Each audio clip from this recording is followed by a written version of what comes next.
continue dans le chapitre 19, Mishad Sharim, sur la jalousie, être un militant de Dieu. Et c'est simple. Kimi sheohev et travero, que celui qui aime son prochain, Iv Charlo le Sibol, shir'e makim et travero, o mecharpim oto. Il ne pourra pas supporter de voir comme on frappe son ami et comme on lui fait honte. Au Bevadaï, chez les Rato, et certainement, il sortira pour l'aider. Gam Mishoev Shmoid Barach. Alors aussi, celui qui aime son nom béni soit-il, Lo yuchal lisbol, v'liot shechayelu oto, ne pourra pas voir et supporter et voir qu'on profane son nom, Chazé Shalom, à Dieu ne plaise, et chez Avru Amisotav, et qu'on transgresse ses ordonnances. Uma Shamar Shlomo, c'est ce qu'a dit le roi Salomon, Ozve Torah Yahalelu Racha. Ceux qui quittent la Torah loueront le mécréant. Veshomre Torah, et ceux qui gardent la Torah, Itgarubam. Les garottes, c'est se corréler avec eux.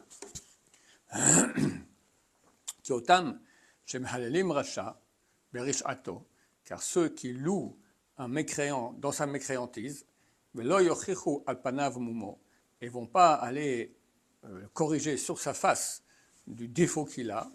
Hine Hemozve Torah, ce sont ceux qui abandonnent la Torah. Umanachim otage et titralel, et il la laisse être profanée. Chasé Shalom, à Dieu ne plaise. Arshomreya, mais ceux qui gardent la Torah, Hamitrazkim l'arzika, qui se renforcent pour la tenir bien. Vadaishit garubam, certainement ils vont se corréler avec eux. Lo yochlo les tapek, velachish, ils ne pourront pas se taire, se retenir et se taire. Amar Kishboruchu, Eliov, et Dieu a dit à Iov, Hafet avrot apecha. La fit, ça veut dire la fit, publier plus que cela, répandre. Répands ta colère. Et vois tout orgueilleux et rabaisse-le. Regarde tout orgueilleux et vainque-le. Va dochreshaim tartam, et écrase les mécréants sous eux. Tomnam be'afar yachad, enterre-les dans la terre ensemble. Pneem chavosh batamun, leur face enfonce dans la terre, dans ce qui est caché.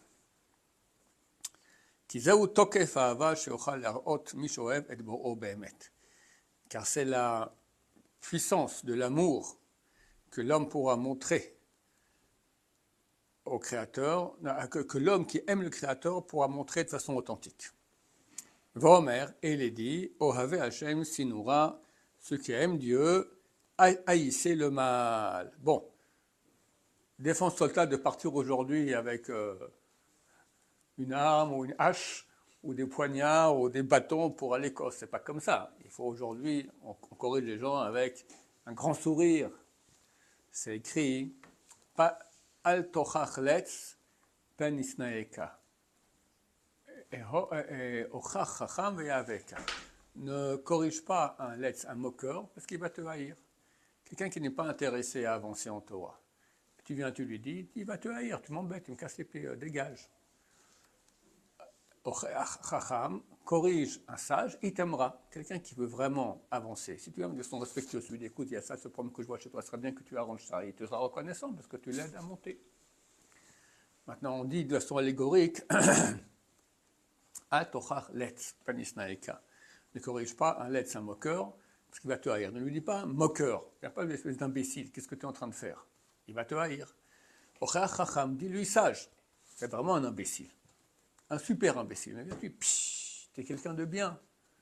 J'avais connu ton père, le Rav Yosef, il raconte, voilà, il dit comme ça, c'est faux, son père n'était rien du tout, d'accord? Que ton père, c'est quelqu'un de bien, et toi, tu es son fils, tu peux être comme vraiment, tu es vraiment une bonne famille, comment tu te comportes comme ça? Enfin, il faut donner des compliments, hein. Tu viens comme ça, avec un grand sourire, alors qu'il ne mérite pas du tout ces compliments. Et comme ça, le ramener à faire le bien. C'est fini les méthodes dont parle ici le Rav, c'est tout à fait non actuel. Même partir faire des manifs contre la gauche, c'est pas notre truc du tout. D'accord? Au contraire. Il faut rester Même avec les goïms. Quelqu'un m'a écrit hier, il m'a demandé, ils sont super antisémites, ils sont méchants, ils sont agressifs. Est-ce qu'on leur répond, ils sont agressifs? Non, pas du tout. Pourquoi agressifs? En plus, tu as raison. Donc explique-leur tout le problème palestinien, d'accord, qu'on est complètement dans notre droit, que c'est toute une invention extraordinaire, toute la question palestinienne, d'accord. Même les Arabes, ils sont contre ça aujourd'hui. Donc l'Arabie Saoudite, elle veut faire la paix avec nous justement pour ça que je pense que cette bataille contre le Hamas a été suscitée, parce que le Hamas empêchait une paix durable avec les Palestiniens. Les Palestiniens, ils sont très bien en Israël. Il n'y a aucun pays dans lequel ils sont aussi bien, demandez-leur, d'accord. Ils sont beaucoup mieux ici que dans les pays voisins. Donc ça ne sert à rien de partir en guerre et être agressif, etc. Au contraire, quelqu'un qui est solide, il n'a pas besoin de crier. On dit que lorsque le chien a peur, il aboie, d'accord. Donc si maintenant tu veux amener des gens vers la vérité, il faut le faire avec un sourire, avec un langage intelligent, pas besoin d'être agressif. Et j'en profite, comme je l'ai dit hier, j'en parle un peu des lois, parce qu'il y a des lois. Quand et comment on doit aller corriger quelqu'un. Ceux qui veulent les voir plus précisément, c'est dans le chapitre 608 du Shulchan Aruch, c'est les lois de Yom Kippour. Donc il y a une mitzvah, comme on a vu hier, d'aller corriger quelqu'un qui fait quelque chose de mauvais, un péché. Sinon, le péché comptait sur nous, comme la vache de Rabbi Elazar ben Azariah. Maintenant, il y a des cas où on est exempté de faire cette mitzvah-là. La mitzvah, c'est Ochayach Tocheach et Amitecha, une mitzvah de la Torah, une loi de la Torah. Tu iras corriger ton prochain. On parle du peuple juif parce que nous sommes tous une responsabilité commune. Donc si quelqu'un fait un péché, je suis concerné par cela. Maintenant, s'il y a deux conditions qui sont remplies, alors on est désengagé de l'obligation. C'est un, qu'on est certain que quand on va dire la personne, elle ne va pas changer. Deux, qu'on lui dit une chose qui n'est pas connue. Je vais voir un juif, il vit avec une goya. Je lui dis, écoute mon cher ami, tu n'as pas le droit de vivre avec une goya. Il le sait. D'accord. Mais c'est certain qu'il est marié avec 4 enfants, il ne va pas la quitter parce que je lui ai dit cela. Alors bien que la première condition est remplie, mais la deuxième, elle n'est pas remplie, ce n'est pas une chose inconnue, c'est une chose connue. Donc je dois lui dire, pour pas qu'il dise demain, mais moi je connaissais le Rav Shaya, il ne m'a jamais rien dit. Tu parles, d'accord. C'est parce que, donc pour ne pas laisser l'occasion de dire, on ne m'a jamais rien dit. Donc il faut leur dire au moins une fois. Mais si les deux conditions sont remplies, Shulchan Aruch, il cite là-bas, on a parlé de Yom Kippour, il y a une mitzvah de la Torah. C'est marqué dans la Torah, c'est marqué que le 10 du mois de Tishrei, il faut jeûner, Yom Kippour. Et à d'autres endroits, c'est marqué le 9 du mois de Tishrei, il faut jeûner. Alors quand on jeûne les 2 jours, alors il y a une dracha qu'on dit que celui qui mange le 9e jour, c'est comme s'il a jeûné les 2 jours. Mais ça, c'est un dracha, c'est un sens allégorique. Le sens simple, c'est qu'il faut commencer à jeûner déjà le 9e jour. On doit commencer le jeûne de Kippour avant le coucher du soleil. Et c'est une loi de la Torah, d'Oraïta. Il y en a qui disent que quand c'est une loi de la Torah, il faut toujours dire. Et quand c'est des rabbanan, pas besoin. C'est faux, c'est archi faux. La Gemara, elle donne ça un avis, après elle dit non, c'est faux, preuve en est que les femmes, comme ça c'est le Shulchan Aruch amène cette loi, les femmes qui mangent jusqu'à la fin du 9e jour. Les femmes, à l'époque, il y en avait qui étaient un peu pas trop intelligentes, un peu ignorantes comme ça, alors elles mangent, c'est la grande panique de jeûner un jour entier qui pour. Alors, regarde le soleil qui est en train de se coucher. Elles mangent. Alors, elles arrêtent de manger dès que le soleil est couché. D'accord? Elles ont raté la mitzvah. Il faut leur dire, chère dame, il faut commencer le jeûne avant. Elles vont nous écouter, jamais de la vie. Depuis où on a entendu qu'il fallait jeûner avant Kippour? Mais ils sont malades, ces rabbins, ils inventent des trucs. D'accord? Donc, ils ne vont jamais nous écouter. C'est un truc qu'elles ne savent pas, parce que ce n'est pas connu dans le monde qu'il y a une mitzvah de commencer à jeûner avant. Donc, vu qu'ici, les deux conditions sont remplies, ils ne vont pas nous écouter, c'est une chose qui est inconnue, écrit Shulchan Aruch qu'on est exemple de leur dire que mieux vaut qu'elle soit shogeg que mésite, mieux vaut qu'elle soit involontaire que volontaire. Et tous les cas similaires. Tu vas dire à quelqu'un maintenant une loi, il ne va jamais la faire. En plus, il croit que tu inventes des choses, parce que il n'a jamais entendu parler de cette chose-là. Tu dis rien, mieux vaut ne rien dire, plutôt que de les rendre volontaires. Deux conditions. Attends, jusqu'à quand? Alors, il faut aller maintenant. S'il n'y a pas de deux conditions, il faut le corriger jusqu'à ce qu'il soit nosef, il tombe à balader. D'accord? Il devient agressif. Là, tu arrêtes. Mais jusqu'à là, il faut. Maintenant, c'est vrai aussi. Alors, c'est exactement ce que j'ai expliqué maintenant. Il ne faut pas faire une correction à un letz, à un moqueur. Un moqueur, il ne va pas t'écouter, ça va faire semblant de la haine.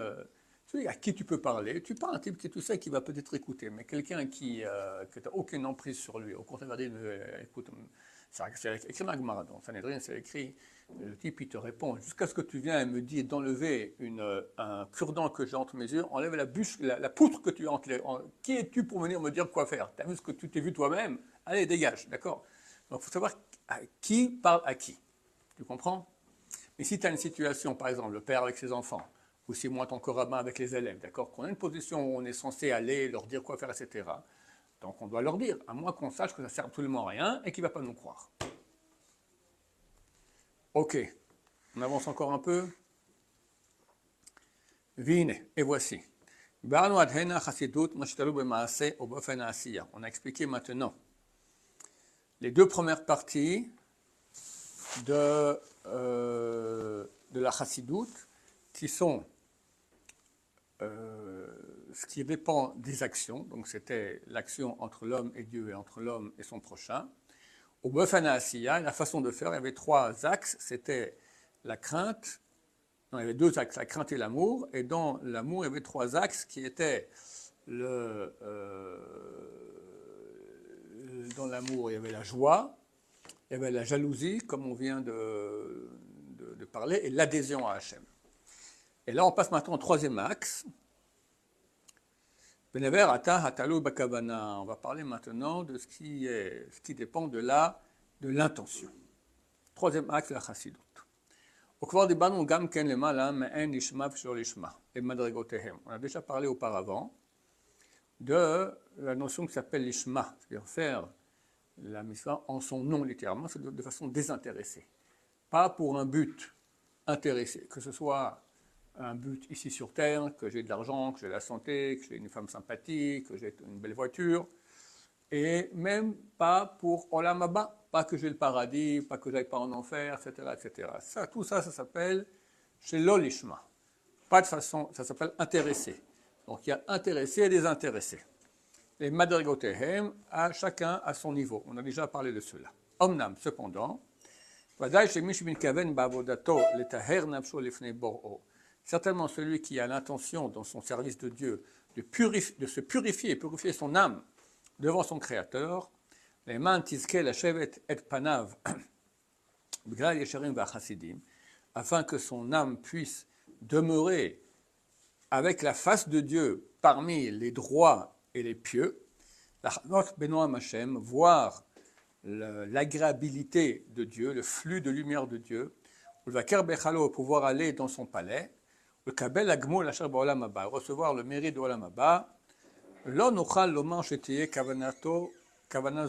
pourra pas dire que cette intention est mauvaise. C'est pas mauvais de vouloir tout ce que je dis, c'est bien. Cependant,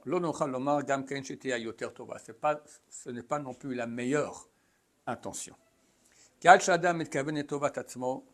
en fin de compte, tant que l'homme a l'intention pour lui-même, sauf avodato et chasmo, alors en fin de compte quand même, il est en train de se servir lui-même, il n'est pas en train de servir Dieu.